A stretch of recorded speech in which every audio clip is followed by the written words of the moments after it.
প্রিয় দর্শক, আসসালামু আলাইকুম। সহি মুসলিম প্রথম খণ্ড প্রথম অধ্যায় বিশেষ অধ্যায় থেকে পড়া হইতেছে। হাদিস নাম্বার 53। জুহর ইবনে হারব আবু হুরাইরা রাদিয়াল্লাহু তাআলা আনহু বলেন, একদা আমরা সাহাবীগণ রাসূল সাল্লাল্লাহু আলাইহি সাল্লামকে ঘিরে বসেছিলাম। আমাদের জামাতে আবু বকর এবং ওমর রাদিয়াল্লাহু তাআলা আনহুও ছিলেন। এই সময় রাসূল সাল্লাল্লাহু আলাইহি সাল্লাম আমাদের মাঝ থেকে উঠে গেলেন। দীর্ঘক্ষণ অতিক্রান্তের পর আমরা শঙ্কিত হলাম যে তিনি কোথায় কোনো বিপদের সম্মুখীন কিনা।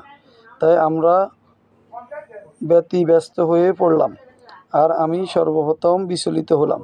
তাই আমি রাসূল সাল্লাল্লাহু আলাইহি সাল্লাম খোঁজে বের হয়ে পড়লাম।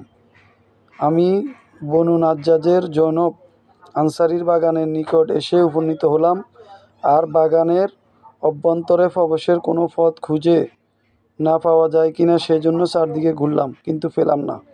হঠাৎ দেখতে পেলাম বাইরে একটি কুয়া থেকে একটি নালা বাগানের অত্যন্ত প্রবাহিত হচ্ছে। সংকীর্ণ নালাকে জাদওয়াল বলা হয়।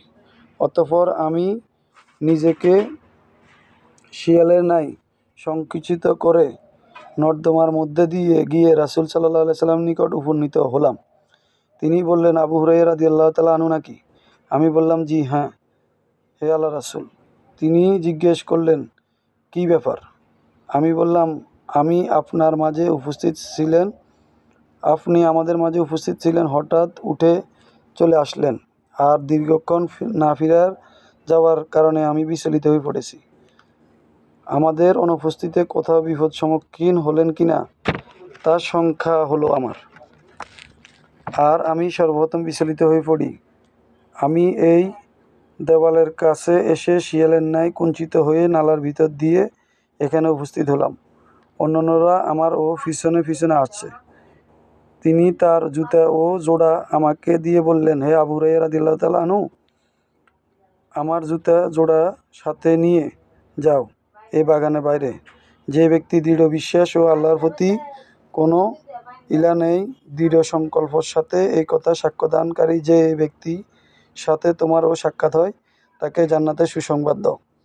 বর্ণনাকারী আবু হুরায়রা রাদিয়াল্লাহু তাআলা আনহু বলেন, সর্বপ্রথম ওমর রাদিয়াল্লাহু তাআলা আনহুর সাথে আমার সাক্ষাৎ হলো। তিনি আমাকে বললেন, হে আবু হুরায়রা রাদিয়াল্লাহু তাআলা আনহু, জুতা জোড়া কার? আমি বললাম, রাসূল সাল্লাল্লাহু আলাইহি সাল্লাম। তিনি আমাকে এই জুতা জোড়া সহ এই বলে পাঠিয়েছেন যে, যে ব্যক্তি প্রশান্ত মনে এই সাক্ষ্য দিবে আল্লাহ ছাড়া কোনো প্রকৃত কোনো ইলা নেই, তাকে তুমি জান্নাতের সুসংবাদ দিবে।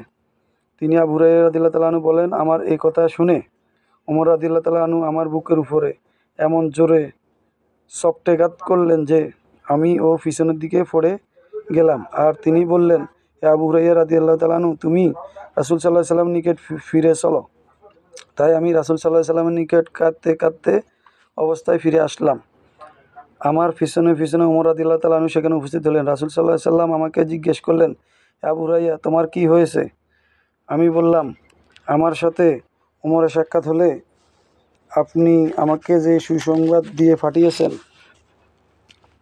তাকে এটা জানালে তিনি আমার বুকের মাঝে এমন জোরে ঘুষি মারলেন যে আমি পিছনের দিকে পড়ে যাই। তিনি এটাও বলছেন যে আমি যেন আপনার নিকট ফিরে আসি। রাসূল সাল্লাল্লাহু আলাইহি সাল্লাম বললেন, হে ওমর, কোনো বস্তু কি তোমাকে এমন কাজ করতে বাধ্য করলো? তিনি বললেন, হে আল্লাহ রাসূল সাল্লাল্লাহু আলাইহি সাল্লাম, আমার পিতা মাতা আপনার উপর কোরবানি হোক। আপনি কি আপনার জুতা জোড়া সহ আবু হুরায়রাকে এই কথা বলে পাঠিয়েছেন যে, যার সাথে তোমার সাক্ষাৎ হয় তাকে বলো যে এই ব্যক্তি সর্বকরণে এই সাক্ষ্য দিবে যে আল্লাহ ব্যতীত প্রকৃত কোনো ইলা নেই, তাকে জান্নাতের সুসংবাদ দাও। তিনি বললেন, হ্যাঁ। ওমর রাদিয়াল্লাহু তাআলা আনহু বললেন, এরূপ করবেন না, কেননা আমরা শঙ্কায় হচ্ছে এতে লোকেরা আমল বর্জন করবে আর এর উপর ভরসা করে বসে থাকবে। কাজে লোকদেরকে আমল করার সুযোগ দিন। অতঃপর রাসূল সাল্লাল্লাহু আলাইহি সাল্লাম বললেন, আচ্ছা, তাদেরকে ছেড়ে দাও। ইসলামী ফাউন্ডেশনে হাদিসটি 54 এবং 20 অধ্যায়ে 55তে হাদিসটি রয়েছে। এটি সহিহ মুসলিমের হাদিস নাম্বার 53, বাংলা অনুবাদ।